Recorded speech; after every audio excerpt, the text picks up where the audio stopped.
Hello, everyone, and welcome back to the What the Hell podcast. I'm your host, Paul Harrell.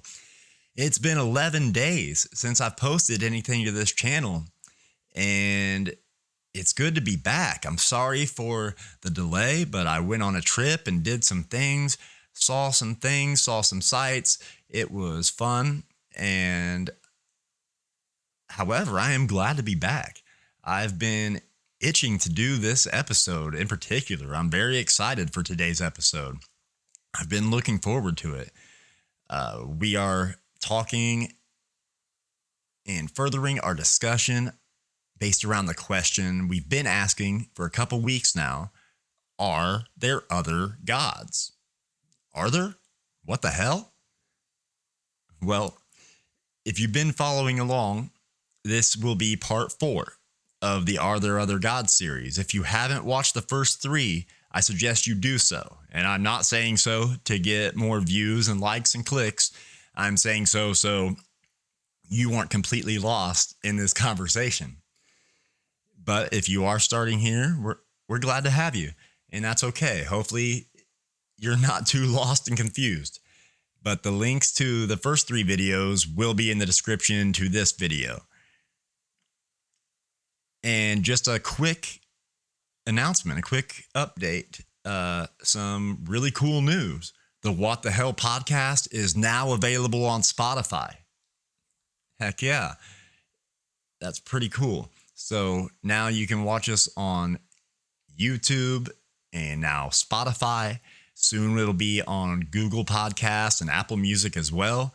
There's a few other places you can view, such as Odyssey, TikTok, Instagram, all the things. So that's pretty cool that we're on Spotify now. So we've got a lot to cover in this. I'm going to try to get it completely finished in this episode so we can move on to other questions and topics. But there might be one more.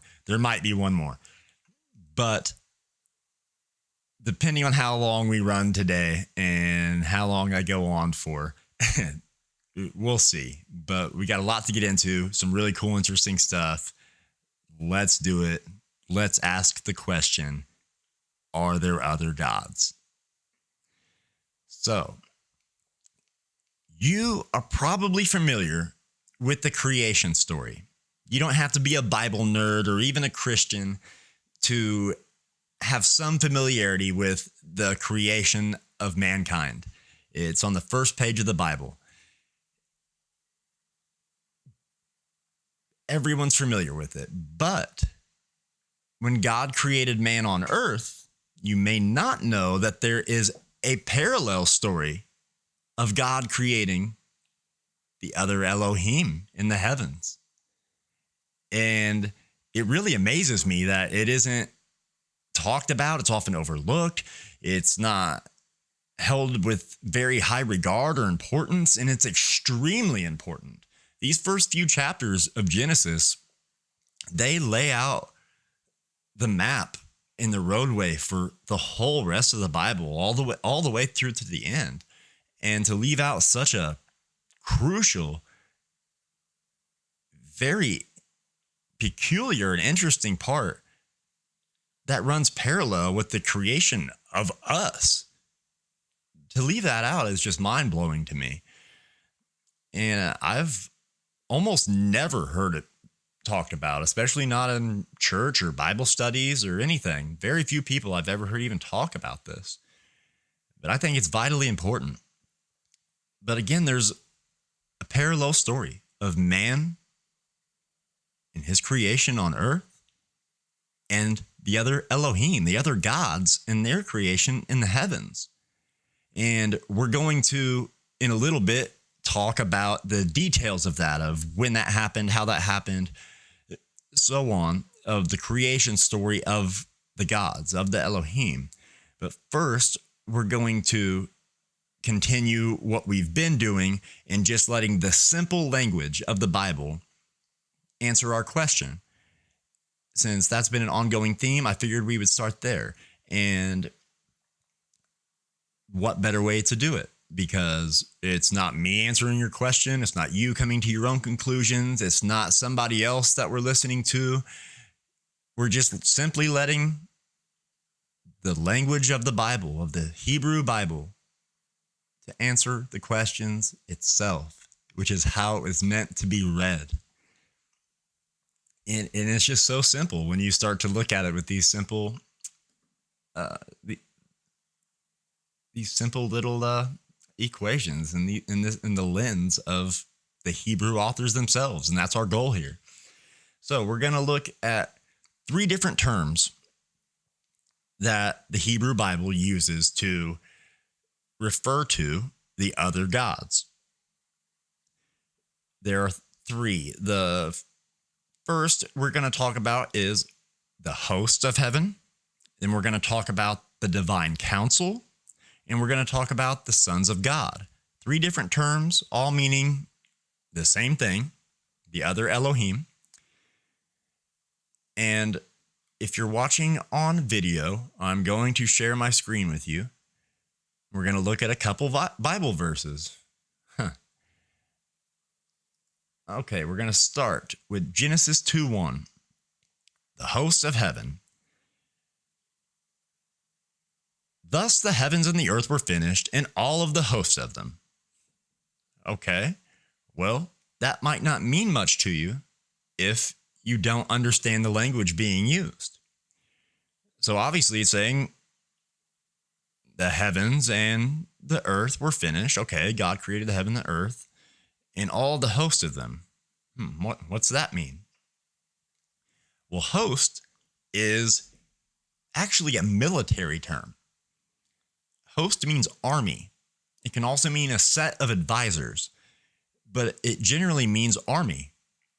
And it is a war and military term that was often used in the days of these biblical authors. And it's not much used outside of the militarized context. And so now we reread it, knowing that host means army. Thus the heavens and the earth were finished, and all of the armies of them. So the armies and the host of the earth, which we know he's talking about us, mankind, and all of the hosts, the armies of the heavens. What's he talking about there? What kind of beings are in the heavens? Elohim. He's referring to the other Elohim. So he's saying he finished creating the earth and man, and then he finished creating heavens and the Elohim and the armies and armies of them, because there are so many. So that's answering our question, are there other gods, right there? And we're going to look at another example. 1 Kings 22:19. And Micaiah said, therefore hear the word of Yahweh. I saw Yahweh sitting on his throne, and all the host of heaven standing beside him on his right hand and on his left. Again, we have that term, the host of heaven. And this is painting a pretty amazing scene here. It's an amazing scene to behold.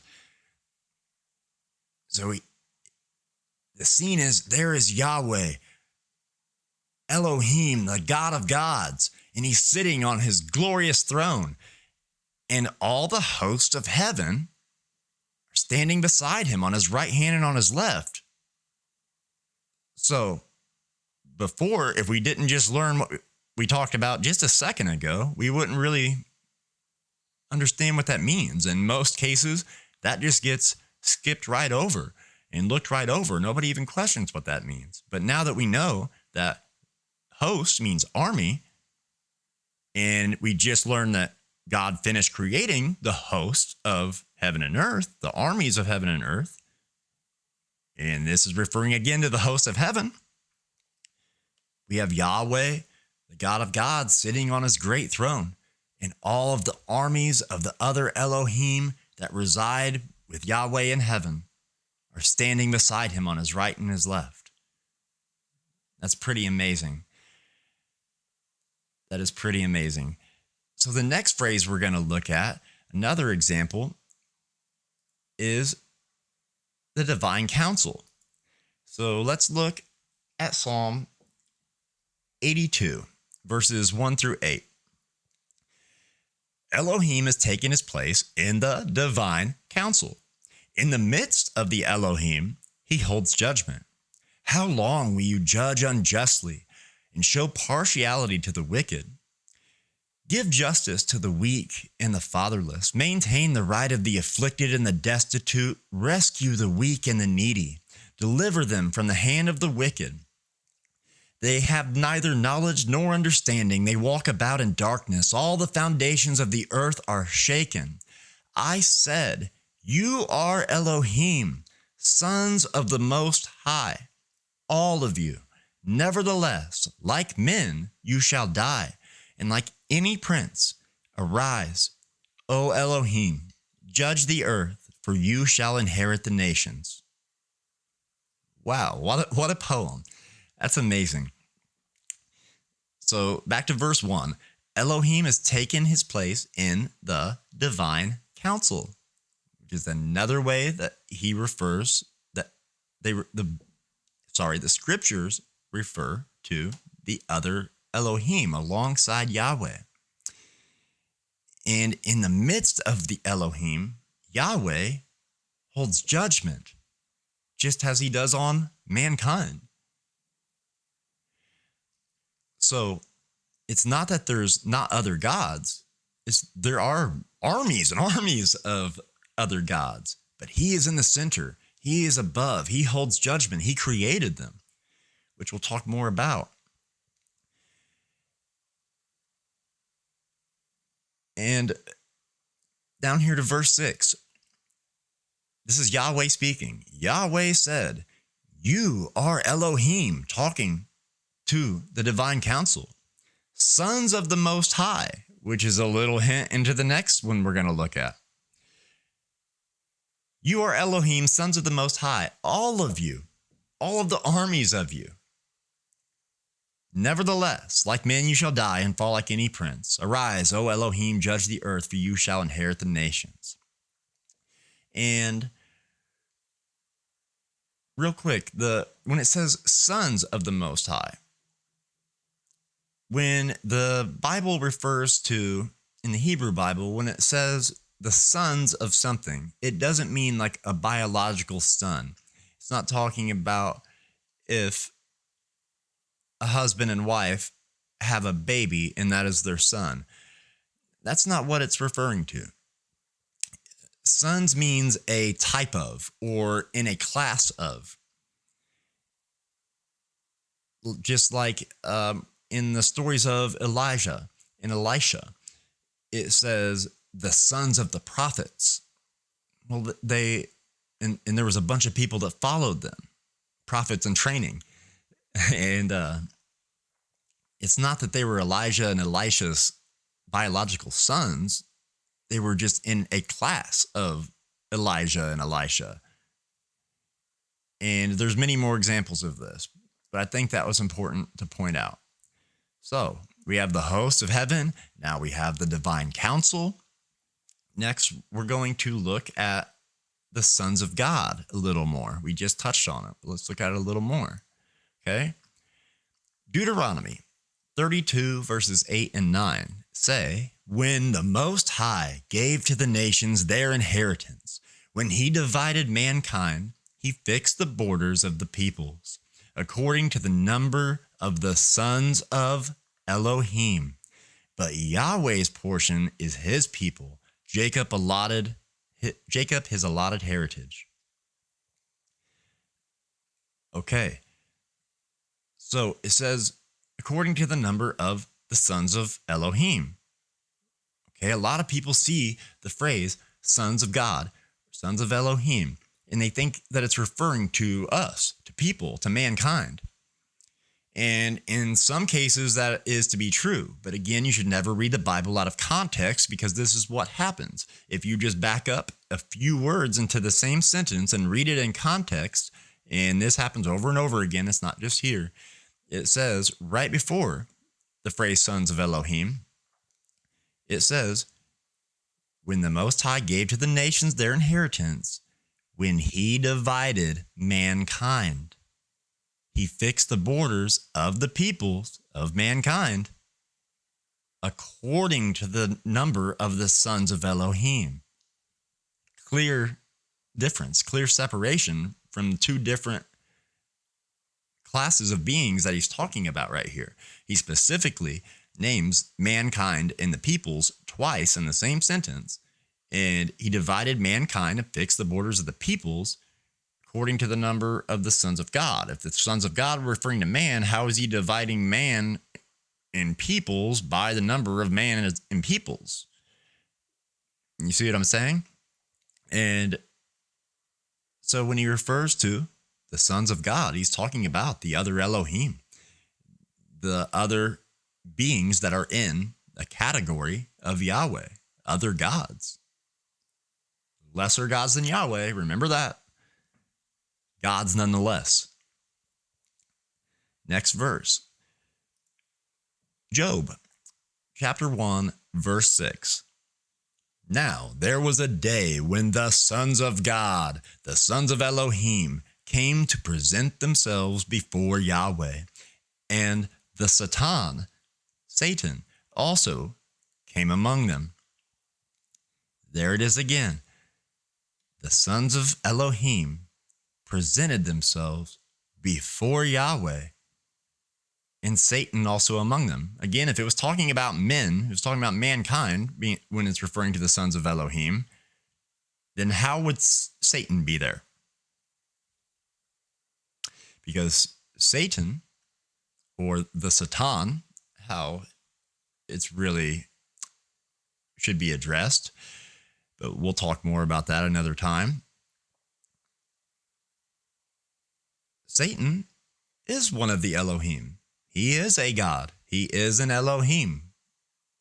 He is one of the members of the hosts, the armies of Elohim, of the divine council, of the sons of God. Again, lesser than Yahweh, but nonetheless an Elohim, just like him. And here's painting a picture of all of the Elohim gathering around Yahweh, and Satan also being there as one of them, as the sons of God, the type of, in a class of Elohim, spiritual beings. And real quickly, since I touched on it, we'll probably talk about it in length in a whole nother episode. But Satan, just as we learned that God isn't a name, it's a type of being, Satan is not a name. It's actually the Satan, which is also a title, just like God or Elohim is a title, not a name. Lucifer, as we would come to find out later, would be the name of this particular Elohim. And he receives the title, the Satan, for being the deceiver or the trickster or the heel grabber. But that's a whole nother conversation, but I touched on it. I just wanted to say that really quickly. And so we're going to talk more about the parallel stories that continue in the Bible. There's the parallel story of the creation of man and earth, and there's the parallel story of the creation of the heavens and the Elohim, the gods. And as this parallel story unfolds, we come to find out that there is a rebellion on earth. There's a rebellion of mankind here on earth wanting to be like and reside with the Elohim. Simultaneously, there is a rebellion in the heavens of the Elohim wanting to rule on earth. And it's so crazy. I love the Bible for these reasons. Everything is such a juxtaposition. Everything has its antithesis. Everything is black and white, and everything gets repeated.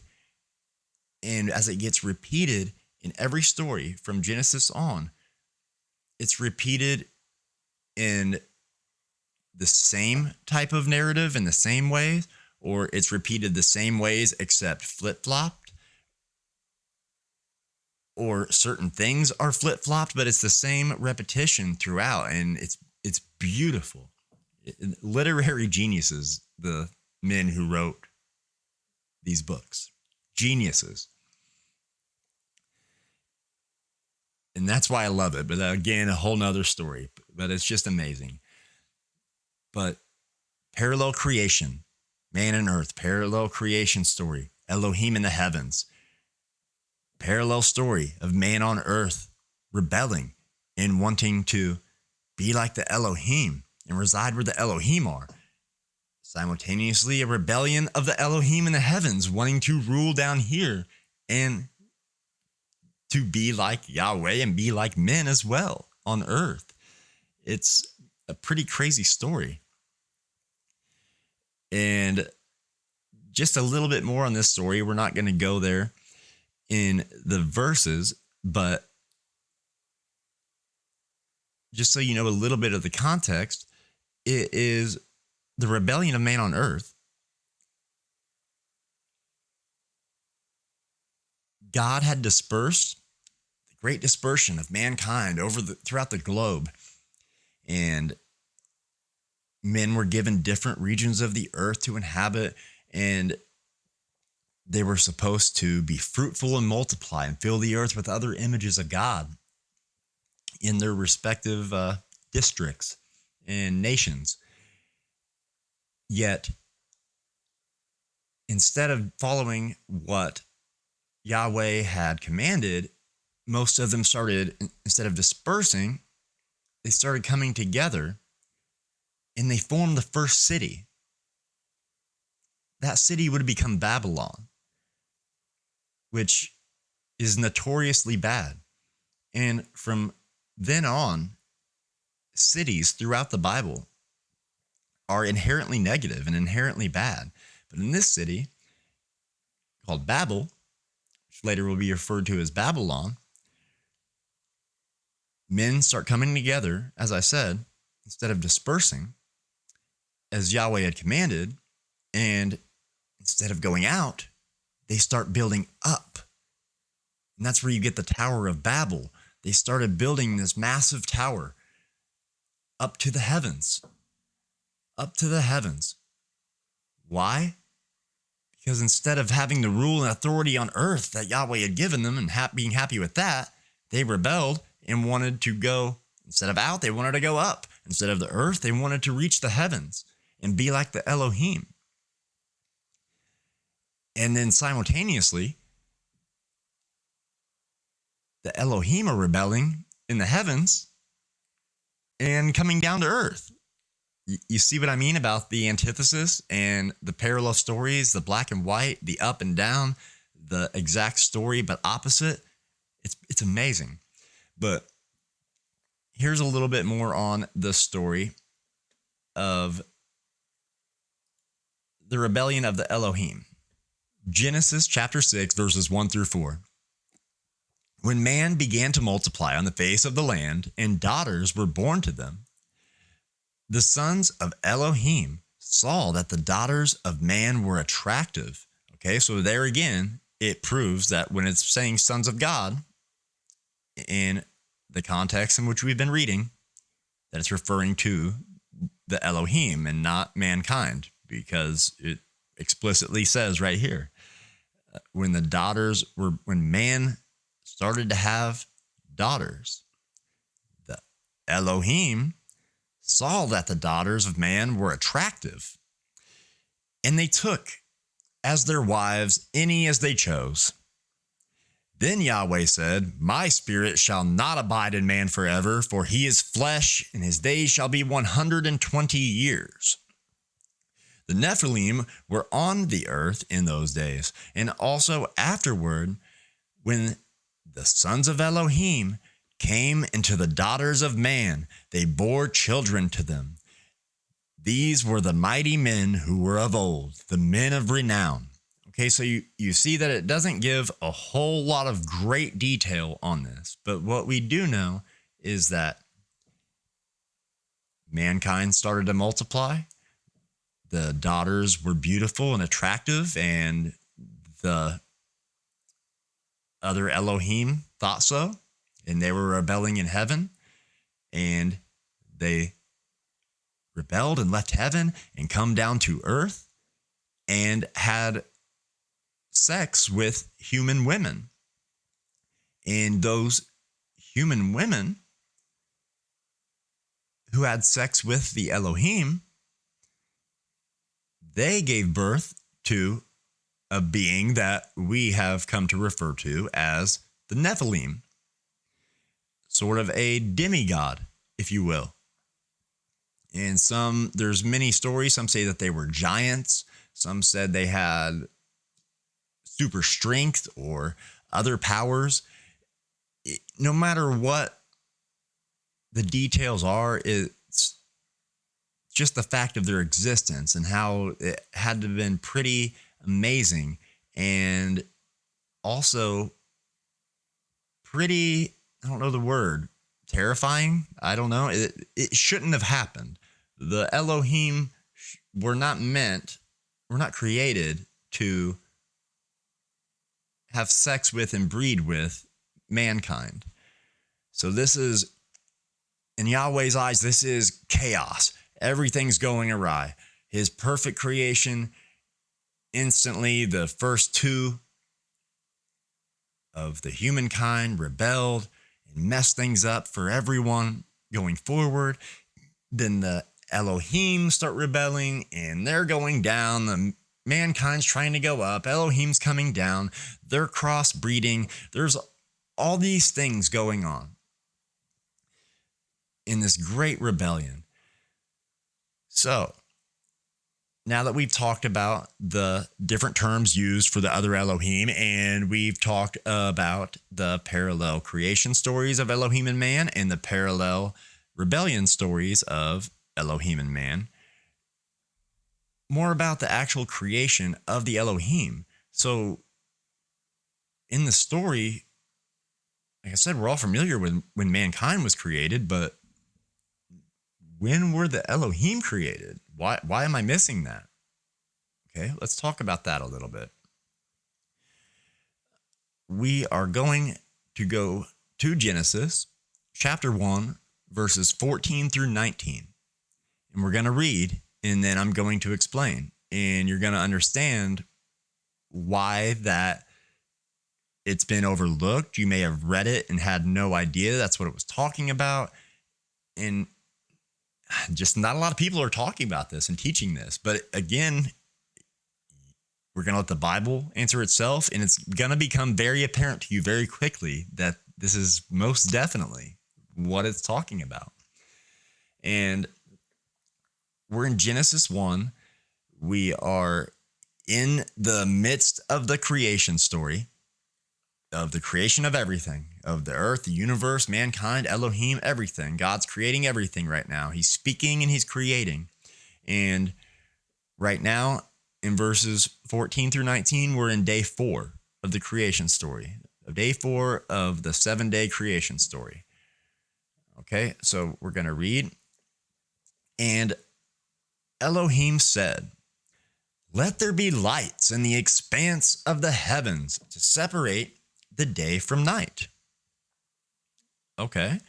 "And let them be for signs and for seasons and for days and years, and let them be lights in the expanse of the heavens to give light upon the earth." And it was so.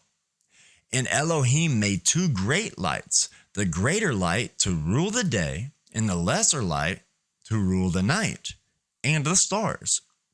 And Elohim set them in the expanse of the heavens to give light on the earth, to rule over the day and over the night, and to separate the light from the darkness. And Elohim saw that it was good.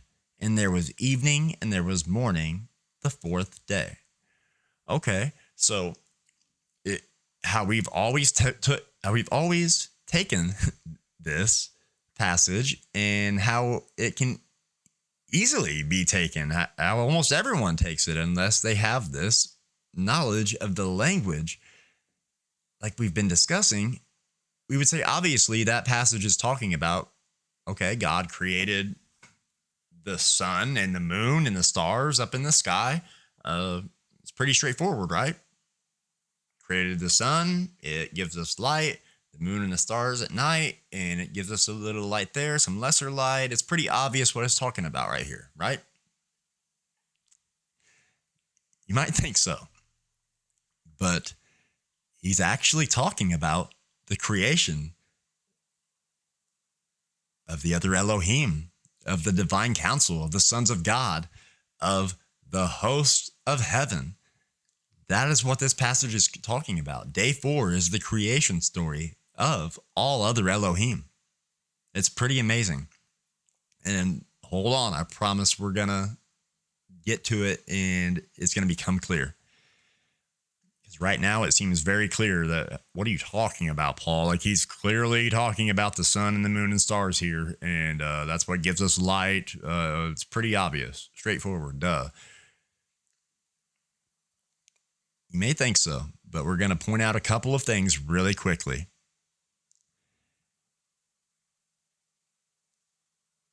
It says right here that Yahweh made the two great lights, the sun and the moon, the greater light to rule, let's focus on the word rule, the day, and the lesser light to rule the night, and then the stars as well. So, there's only two things in the whole Bible that God ever gave authority and rule to. And what are those two things? He gave man authority and rule over the earth, and he gave the two great lights and the stars to rule the heavens. And I just want to point out that also in the Hebrew Bible, when it says heavens, it just means the sky. And when it says earth, it just means the land. We'll talk more about that also in another episode. But just keep that in mind. When it says heavens, it just means up in the sky. So he made the two great lights and the stars to rule the skies. I want to focus on the rule because there's only two things, man and the lights. And we're going to come to find out what those lights are, because why would man and lights, what is it? How does it even make sense? Let's move on. And, okay, real quick. So, when it says the lights, it's not talking about literal lights or lights as we know them. It's not talking about how this light in front of me or this or the sun, it creates photons and that creates light that we see with our eyes and all of this. That's not what it's talking about. And you might say, well, it's pretty clearly what it's talking about, Paul. However, we're in day 4 of creation. If we backed up just a couple sentences, a couple paragraphs at most, if we backed up 2 days in the creation story to day 2, you would see that light has already been created.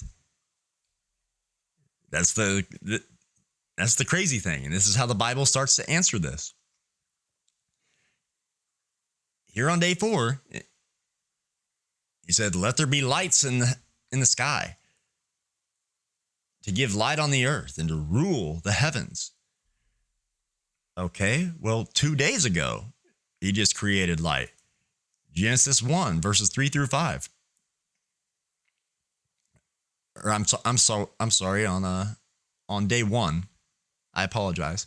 And Elohim said, let there be light. The famous let there be light. This is the third sentence in the Bible.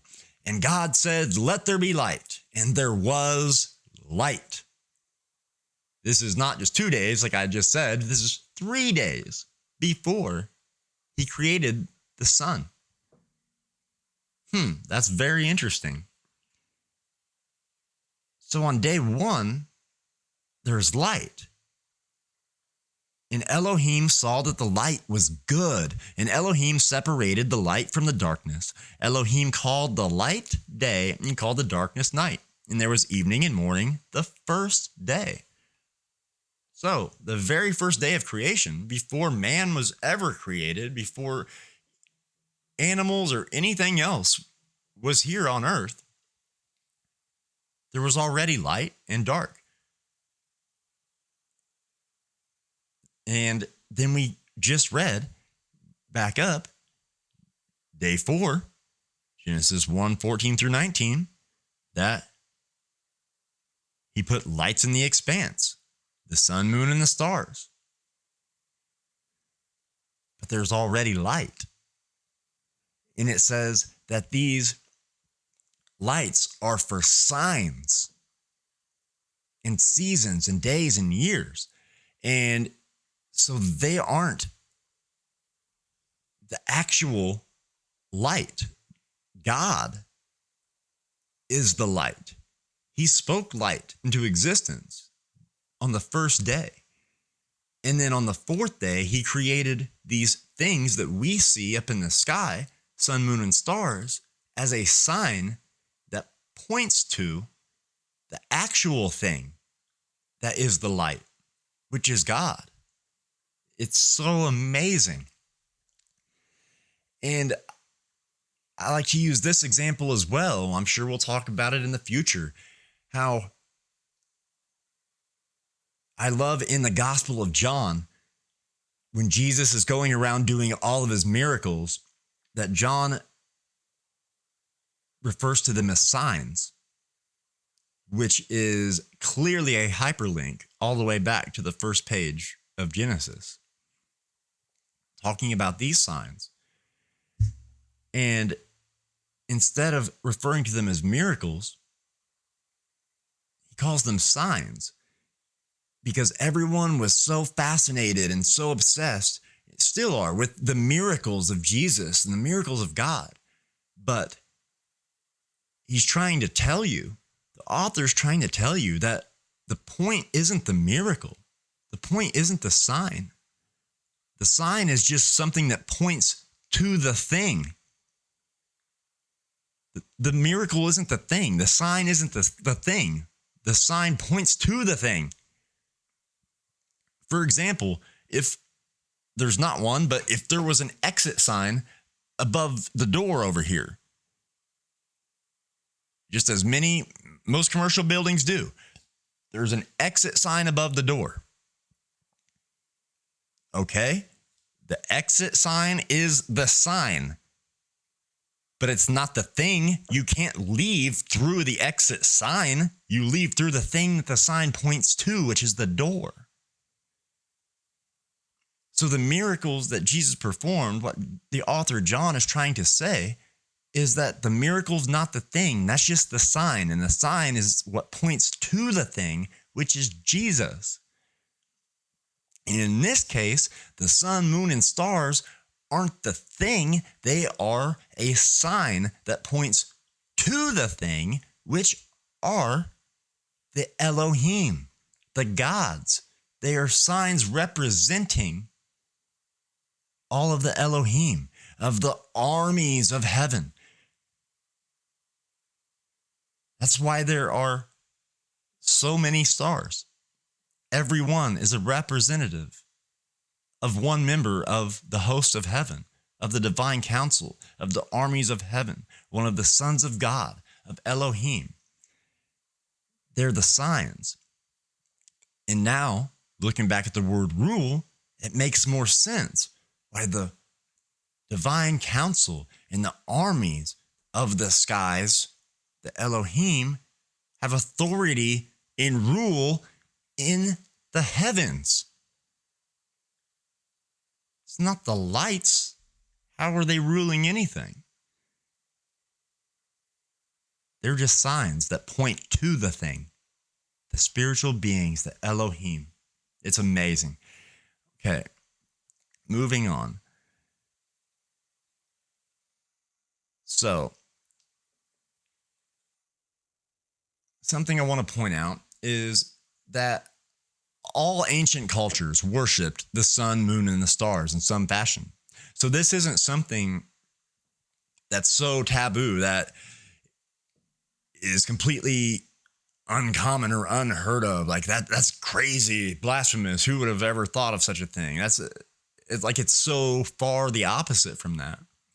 For someone in this time period, in these ancient times of these biblical authors, that would have been a very common understanding. The difference being between the Hebrew Bible and religion versus all the others of the time is that most others, they worshiped the sun, moon, and stars as actual gods themselves. They worshiped, when they say they worshiped the sun, they meant they worshiped the sun. We're not worshiping the sun or even acknowledging it as a being. The sun's not a being. It's a creature. It's a creation of God. But the sun is a sign that points to a being, an Elohim, which is the difference between this culture and other ancient cultures. But every single one of them, in some way, shape, or form, acknowledged and worshipped the sun, moon, and stars as gods. Okay. And right here, Psalm 36, verse 7 through 9, we're going to look more into this, more verses in the Bible, much later in the Bible, that are talking about the same thing we just talked about. How on day one, God said, let there be light, and there was light, but there was no sun yet, or moon or stars. But 3 days later, day 4, he created the sun, moon, and stars for light, as we just read. But remember, the sun, moon, and stars aren't the things producing the light. God is. They are just signs that point to the thing. Psalm 36. How precious is your steadfast love, O Yahweh! The children of mankind take refuge in the shadow of your wings. They feast on the abundance of your house. You give them drink from the river of your delights, for with you is the fountain of life. In your light do we see light. That's what it's referring to, and that's what it means right there. That very last sentence here. In your light, Yahweh, do we see light? Because he is the light. And this is probably bringing up all kinds of light references that Jesus made in the Sermon on the Mount and that Paul wrote in his letters in the New Testament, that we're to shine like lights on a hill. And these all are hyperlinks and tie together. They're all talking about the same thing. We're going to look at a couple other examples. In your light, in Yahweh's light, is how we see light. We think it's photons from the sun in our explanation of how light works. But the scriptures are telling you otherwise, that that's not it. God is the light. Those things up there, they're just signs that point to the thing. That is light. Revelation 21, verses 23 through 25. In the New Testament, everybody, in the New Testament. Again, we made it again, 2 times in a row. New Testament. Revelation. And the city has no need of sun, moon, or stars to shine on it, for the glory of God gives it light. The glory of God is what gives the city light. Wow, exactly what we were just talking about. There's no need of the sun or the moon or the stars to shine on it, because it is God that gives it light, and its lamp is the Lamb. By its light will the nations walk, and the kings of the earth will bring their glory into it, and its gates will never be shut by day, and there will be no night there. And of course, this is talking about the coming kingdom of God and the new city on the hill, the new Jerusalem, the new Garden of Eden. And it is where heaven and earth overlap. the spiritual realm and the earthly realm overlap and become one. And it says that in this city, there will be no need of the sun or moon or stars to shine light on it because God's its light. And that there will be no night there because it's a place on earth, but God will reside there, who is light. And as long as God is there, there is no darkness. He is the light, which is why it says there will be no night there. All of these things are hyperlinked. And we just went from the first page of the Bible to probably the second or third from last page from the Bible, and all in between. There are hyperlinks, all to this same thing, talking about the exact same thing. And now knowing this and looking at it through this lens, it all makes perfect sense. And I think we've answered our question of, are there other gods? And the answer is yes. And our response is, what the hell? But again, these aren't opinions. These aren't my thoughts. This isn't your conclusion. This isn't somebody else. This is just the Bible. And just reading it correctly in just a couple of words throughout these last few videos, just a few words that we overlook or don't use correctly or don't know the meaning. Once we know the true meaning of these words in the Hebrew Bible, all of this just makes sense and it answers itself, which is how it's supposed to be. And that is the whole point of this podcast, to forget about what we think we know and stop trying to interpret these things for ourselves, and to stop letting the world define who God is and what the Bible says. That's why the Bible was written. We don't have to interpret. We don't have to. But now we've been put in a position where we have to ask, because somewhere along the line, it got lost and we stopped understanding and started letting other things define God for us instead of the Word of God. So now we have to ask the questions, what the hell? But that's okay. That's a good thing to be doing now, because we're getting back on track. We're getting back on track, and we're letting the ancient Hebrew authors of the Bible tell us and answer our questions for us. And throughout these last few episodes, I think that sums it up, and I think that they have explicitly answered our question: are there other gods? Okay, well, I think that we've come to our conclusion and wrapped up our series on are there other gods? And we can stop asking, what the hell? We got our answer, even though it may be crazy and still setting in the reality of this, and it may still very well feel like in your head, what the hell? I get it. I still am, and it's been years. But I think our question's been answered, and I didn't answer the question. You didn't answer the question. We just asked it. And the ancient authors of this really strange, really awesome book that we call the Bible answered the question for us.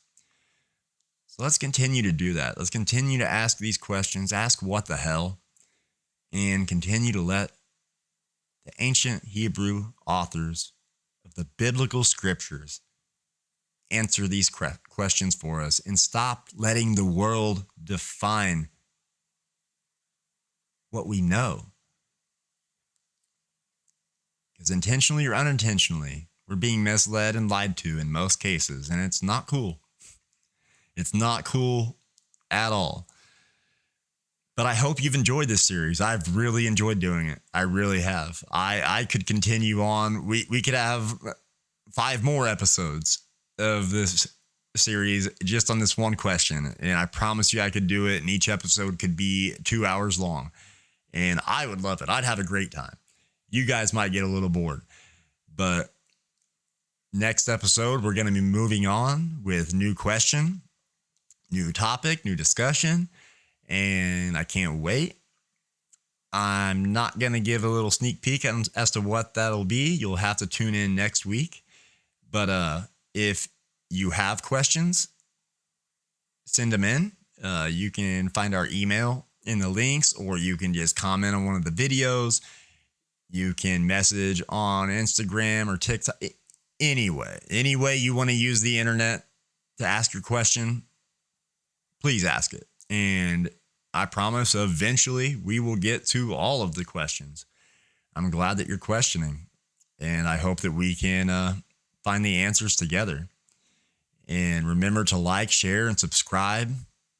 It goes a long way. And remember to check out What the Hell on Spotify. And we'll see you next time.